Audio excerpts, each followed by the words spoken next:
Brest a un point d'avance. Période. Et ce sont au contraire les Messins qui vont ouvrir la marque à la 56e minute. Sur une interception de Bernard, Pécou lance Hinsberger à la limite du hors-jeu. Hinsberger qui glisse la balle entre les jambes de Bertrand Demanne. Nantes devra attendre le dernier quart d'heure pour refaire surface. Tout d'abord sur un centre de Maurice, c'est Ali Lodzik, dont c'était la rentrée, qui égalise. Et alors qu'il reste 2 minutes à jouer, Bucher va contrôler de la poitrine et reprendre de volée. Un ballon qui passe entre les jambes d'Etor. 2-1 pour Nantes, la place en finale sera très disputée le 5 mai prochain au stade Saint-Symphorien.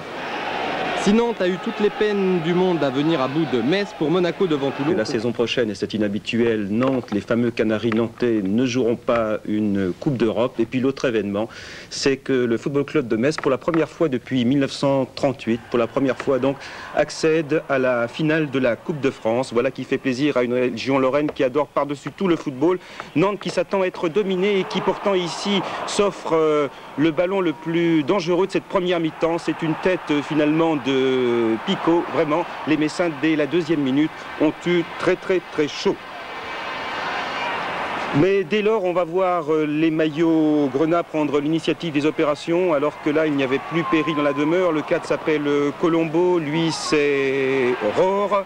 Et puis tout de suite, Pécou. Et regardez, Adoncor, oui, il a touché le ballon avec son bras, mais pas de pénalty. Monsieur Quignou expliquant clairement aux Messins que c'est le ballon qui est venu sur le bras et non le contraire. Nantes qui attaque timidement. Et Picot étant devancé par Zapia, le libéro messin, Metz qui joue avec cœur et fraîcheur et même avec beaucoup de talent. Les Messins, vous l'avez dit Jean tout à l'heure, ont terminé la saison tambour battant, 3 victoires consécutives en championnat et leur morale est actuellement au zénith. Les Lorrains donc dominent, mais pas ou très peu d'occasions, mais lorsqu'il y en a une seule, suivons-la d'un peu plus près. Hinsberger, pivot, dans les filets, Metz 1. Nantes 0, le grand, c'est-à-dire Bertrand Demanne est à genoux. C'est déjà Hinsberger qui à Nantes, la semaine dernière, avait permis aux Lorrains de marquer un but précieux à l'extérieur. Metz mène donc 1-0, il avait été battu 2-1 à Nantes. Les Lorrains ont donc maintenant un pied en finale. Cette perspective donne des ailes aux Messins qui bousculent, vous le constatez ici, tous sur leur passage. Et là, c'est Baraja. À Nantes, Touré et Ali Lodzik sont toujours indisponibles, 2 garçons que l'on ne remplace pas facilement. Alors c'est Baron Kelly qui va tenter sa chance de très loin, une des très rares attaques de cette première mi-temps.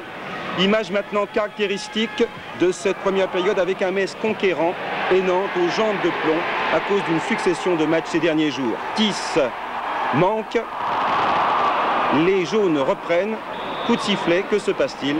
Eh bien, monsieur Quignou explique que les acteurs doivent regagner les vestiaires, c'est la mi-temps.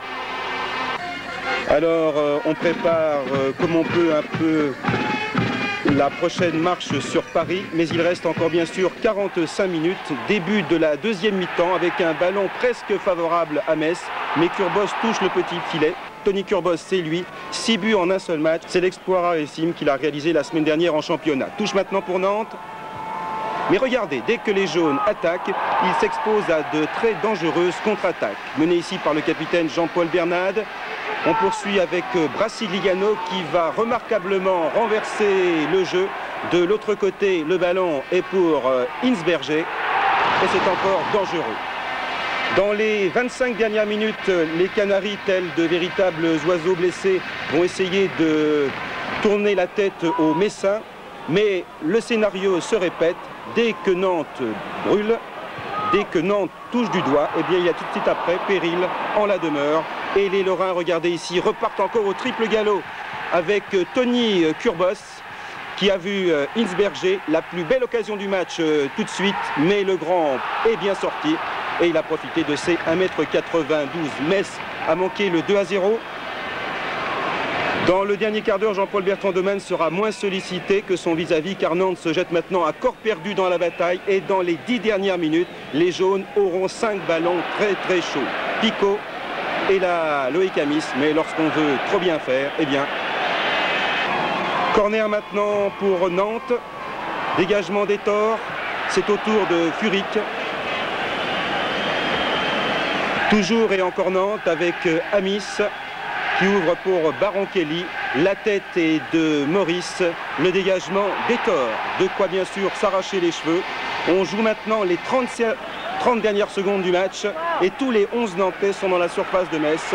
Et oui, tous les 11, y compris Bertrand Demanne, le gardien de but du Football Club de Nantes, si vous ne l'avez pas aperçu.